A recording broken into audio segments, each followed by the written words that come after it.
नमस्कार। आज हम रासायनिक अभिक्रियाएं और उसके समीकरण के बारे में पढ़ेंगे। आपने अपनी पिछली कक्षाओं में विभिन्न प्रकार के परिवर्तन के बारे में पढ़ा होगा। चलिए उसे जल्दी से दोहरा लें। आपने 6th क्लास में उत्क्रमित परिवर्तन तथा ऐसे परिवर्तन जो उत्क्रमित नहीं किए जा सकते हैं के बारे में पढ़ा था। चलिए तो उसके कुछ उदाहरण की चर्चा करें। उत्क्रमित परिवर्तन के उदाहरण की बात करें तो जैसे कागज को मोड़ना, पानी से बर्फ का बनना, पानी से भाप का बनना, धातु को गर्म करना, रबर बैंड को खींचना इत्यादि। चलिए इन उदाहरणों के बारे में थोड़ा विस्तार से चर्चा करें। अगर आप मोड़े हुए कागज को सीधा करना चाहें तो उसको कुछ समय के लिए किताब में रख के देखें, आपको वो सीधा मिलेगा। पर जले हुए कागज की राख से कागज वापस बना पाना मुमकिन नहीं होता है। इस परिवर्तन को हम उत्क्रमित नहीं कर सकते हैं। ऐसे ही कुछ उदाहरण हैं अंडे को उबालना, भोजन का पकना, फलों का पकना, दूध का दही में बनना इत्यादि। आपने 7वीं कक्षा में भौतिक और रासायनिक परिवर्तन के बारे में पढ़ा था। चलिए इसे और समझने की कोशिश करें कि रासायनिक परिवर्तन में होता क्या है। आप अपने दैनिक जीवन के निम्नलिखित परिस्थितियों पर ध्यान दीजिए और विचार कीजिए कि क्या होता है जब कील को आर्द्र वायुमंडल में छोड़ दिया जाए तो अंगूर का किण्वन हो जाता है, भोजन पकाया जाता है, हमारा शरीर भोजन को पचा लेता है, हम सांस लेते हैं। इन सब परिस्थितियों में प्रारंभिक वस्तु की प्रकृति तथा पहचान कुछ न कुछ बदल जाती है। जब कोई रासायनिक परिवर्तन होता है तो हम कह सकते हैं कि एक रासायनिक अभिक्रिया हुई है। आप सोच रहे होंगे कि रासायनिक अभिक्रिया का वास्तविक अर्थ क्या है। आप कैसे जान सकते हैं कि कोई रासायनिक अभिक्रिया हुई है। इन प्रश्नों के उत्तर पाने के लिए चलिए कुछ क्रियाकलाप करते हैं। लगभग 3-4 सेंटीमीटर लंबे मैग्नीशियम रिबन को रेगमाल से रगड़कर साफ कर लीजिए। फिर इसे चिमटे से पकड़कर स्पिरिट लैंप या बर्नर से इसका दहन करिए तथा इससे बनी राख को वॉच ग्लास में इकट्ठा कर लीजिए। आपने क्या देखा इसमें? आपने देखा होगा कि एक चमकदार श्वेत लौह के साथ मैग्नीशियम रिबन का दहन होता है और ये श्वेत चूर्ण में परिवर्तित हो जाता है। यह मैग्नीशियम ऑक्साइड चूर्ण है। वायु में उपस्थित ऑक्सीजन तथा मैग्नीशियम के बीच में होने वाली अभिक्रिया के कारण ये बनता है। चलिए ऐसे ही एक और क्रियाकलाप करके देखते हैं जो आप अपने घर में भी कर सकते हैं। 1 चम्मच बेकिंग सोडा में सिरका या नींबू का रस मिलाएं तो आप पाएंगे कि इनमें से कुछ बुलबुले निकल रहे हैं। ये बुलबुले कार्बन डाइऑक्साइड गैस है। ऊपर दिए गए दोनों क्रियाकलाप करते वक्त हमने देखा कि मैग्नीशियम की अवस्था तथा रंग में परिवर्तन आया और जब बेकिंग सोडा में हमने सिरका मिलाया तो CO2 गैस का उत्सर्जन हुआ। तो हम ऊपर दिए गए क्रियाकलापों के आधार पर कह सकते हैं कि निम्न किसी भी प्रेक्षण की सहायता से हम निर्धारित कर सकते हैं कि एक रासायनिक अभिक्रिया हुई है, जैसे कि अवस्था में परिवर्तन, रंग में परिवर्तन, गैस का निकास या उत्सर्जन, तापमान में परिवर्तन। यदि आप अपने आसपास हो रहे परिवर्तनों को देखें तो पाएंगे कि हमारे चारों ओर विविध प्रकार की रासायनिक अभिक्रियाएं हो रही हैं। आपके रसोई घर में, आपके आसपास के वातावरण में इत्यादि। इस अध्याय में हम इन्हीं विभिन्न प्रकार की रासायनिक अभिक्रियाओं और उनके प्रतीकात्मक निरूपण का अध्ययन करेंगे। धन्यवाद।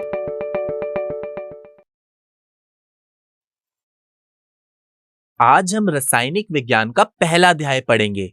जैसे कि आप देख सकते हैं अध्याय में 2 शब्द आ रहे हैं, रासायनिक अभिक्रियाएं और रासायनिक समीकरण। पर इनका अर्थ क्या है? आपने अपनी पिछली वीडियो में देखा कि रासायनिक अभिक्रियाएं क्या होती हैं। चलिए तो अब रासायनिक समीकरण के बारे में पढ़ते हैं। हमने पिछली वीडियो में मैग्नीशियम रिबन का जलना देखा था, जो कि एक रासायनिक अभिक्रिया थी। क्या आपको याद है उस अभिक्रिया में कौन कौन से तत्व शामिल थे? मैग्नीशियम और ऑक्सीजन। जब ऑक्सीजन की उपस्थिति में मैग्नीशियम की पट्टी जलती है तब यह मैग्नीशियम ऑक्साइड में परिवर्तित हो जाती है। किसी भी अभिक्रिया को वाक्य के रूप में लिखना अधिक लंबा हो जाता है, इसलिए हम आसान और संक्षिप्त रूप में अभिक्रिया को कुछ इस प्रकार लिख सकते हैं, जैसे कि आप स्क्रीन पे देख सकते हैं। उदाहरण के लिए मैग्नीशियम प्लस ऑक्सीजन से बनता है मैग्नीशियम ऑक्साइड। किसी भी रासायनिक अभिक्रिया को इस प्रकार सरल रूप में दिखाना रासायनिक समीकरण कहलाता है, जिसे हम अंग्रेजी में केमिकल इक्वेशन भी कहते हैं। जो प्रारंभिक पदार्थ परिवर्तित होता है उसे हम अभिकारक कहते हैं, यानी कि रिएक्टेंट, तथा अंतिम पदार्थ को उत्पाद कहते हैं, यानी कि प्रोडक्ट। और तीर का सिरा अभिक्रिया की दिशा को दर्शाता है। रासायनिक अभिक्रिया के इस रूप को शब्द समीकरण कहते हैं, जिसे हम अंग्रेजी में वर्ड इक्वेशन भी बोलते हैं। क्या रासायनिक समीकरण को इससे भी संक्षिप्त रूप में लिख सकते हैं? अगर हम शब्दों की जगह रासायनिक सूत्रों का प्रयोग करें, जिन्हें हम केमिकल फॉर्मूला भी कहते हैं। उदाहरण के लिए मैग्नीशियम के लिए Mg लिखें, ऑक्सीजन के लिए O2 लिखें और मैग्नीशियम ऑक्साइड के लिए MgO लिखें। रासायनिक अभिक्रिया के इस रूप को सूत्र समीकरण कहते हैं, जिसे हम फॉर्मूला इक्वेशन भी बोलते हैं। वीडियो को रोकें और इसे अपनी कॉपी में लिखें, क्योंकि ये बहुत ही इंपॉर्टेंट पॉइंट है। आइए एक और उदाहरण की मदद से इसे और अच्छे से समझते हैं। यदि हमें कहा जाए निम्न कथन को परिवर्तन करें, तो आप इसका जवाब क्या लिखेंगे? जिंक के लिए Zn, सल्फ्यूरिक एसिड के लिए H2SO4, जिंक सल्फेट के लिए ZnSO4 और हाइड्रोजन के लिए H2। कुछ इस प्रकार हम शब्द समीकरण का सूत्र समीकरण में परिवर्तन कर सकते हैं। वीडियो को रोकें और इसे भी आप अपनी कॉपी में लिख लीजिए। तो चलिए देख लेते हैं हमने अभी तक क्या क्या पढ़ा। हमने पढ़ा रासायनिक अभिक्रिया, अभिकारक और उत्पाद। साथ ही साथ इन्हें परिभाषित भी कर लेते हैं। वीडियो को रोकें और इसे अपनी कॉपी में लिखिए। चलिए एक प्रश्न का जवाब दीजिए। बोर्ड पर लिखी अभिक्रिया में अभिकारक और उत्पाद बताइए। आपका समय शुरू होता है अब। आइए उत्तर देखते हैं। ये रहे आपके अभिकारक और ये रहे आपके उत्पाद। धन्यवाद। जैसे हमने पिछली वीडियो में देखा कि किसी भी रासायनिक अभिक्रिया को कई प्रकार से दिखाया जा सकता है। वाक्य रूप, शब्द समीकरण और सूत्र समीकरण। तीनों रूपों में समीकरण को सूत्र में लिखना ज्यादा उपयोगी है, क्योंकि हम जान सकते हैं कितने अणु और कितने परमाणु शामिल हैं। अब तीर के बाईं और दाईं ओर तत्वों के परमाणु की गिनती करते हैं। अभिकारक की ओर एक मैग्नीशियम और 2 ऑक्सीजन, ये रहा पहला ऑक्सीजन और ये दूसरा ऑक्सीजन, तथा उत्पाद की ओर एक मैग्नीशियम ऑक्साइड है। आइए बताइए, क्या इन दोनों की संख्या समान है? जी नहीं। लेकिन अगर अभिकारक की ओर एक मैग्नीशियम और उत्पाद की ओर एक मैग्नीशियम ऑक्साइड जोड़ दें, तो अब बताइए क्या दोनों ओर संख्या समान है? जी हां। यदि तीर के बाईं और दाईं ओर तत्वों के परमाणुओं की संख्या असमान है तो समीकरण असंतुलित है, जिसे हम अंग्रेजी में अनबैलेंस इक्वेशन भी कहते हैं। यदि समान है तो समीकरण संतुलित है, जिसे हम अंग्रेजी में बैलेंस्ड इक्वेशन भी कहते हैं। वीडियो को रोकिए और इसे अपने कॉपी में लिखिए, यह बहुत ही इंपॉर्टेंट पॉइंट है। चलिए देख लेते हैं हमने अभी तक क्या क्या पढ़ा। संतुलित समीकरण और असंतुलित समीकरण। आइए इन्हें परिभाषित भी कर लेते हैं। कृपया वीडियो को रोकिए और इन सभी परिभाषाओं को अपनी कॉपी में लिखिए। आगे चलकर हमें पढ़ेंगे कि कैसे असंतुलित समीकरण को संतुलित समीकरण में बदलें। पर एक बात सोचें, हम समीकरण को संतुलित ही क्यों करें? कक्षा 9 में हमने द्रव्यमान के संरक्षण नियम का अध्ययन किया था, जिसे हम law of conservation of mass भी कहते हैं। चलिए इस नियम को ऊपर लिए गए उदाहरण से लिंक करके देखते हैं। अभिकारक में मैग्नीशियम के तत्व के कुल परमाणु की संख्या उत्पाद में उसी तत्व के कुल परमाणु की संख्या के बराबर है। चलिए ऑक्सीजन के परमाणुओं की संख्या भी चेक कर लेते हैं। अभिकारक में ऑक्सीजन के तत्व के कुल परमाणुओं की संख्या उत्पाद में उसी तत्व के कुल परमाणु की संख्या के बराबर है। आइए अब इसे परिभाषित कर लेते हैं। वीडियो को रोकें और कृपया करके इसे अपनी कॉपी में नोट करें। यह बहुत ही इंपॉर्टेंट परिभाषा है। आइए अब संतुलित और असंतुलित समीकरण को उदाहरणों की तुलना से समझते हैं। हाइड्रोजन और ऑक्सीजन अभिक्रिया कर पानी बनाएंगे। चलिए एक और अभिक्रिया लेते हैं। जिंक और सल्फ्यूरिक एसिड अभिक्रिया कर जिंक सल्फेट और हाइड्रोजन बनाएंगे। अब पहले समीकरण के नीचे एक टेबल बनाते हैं।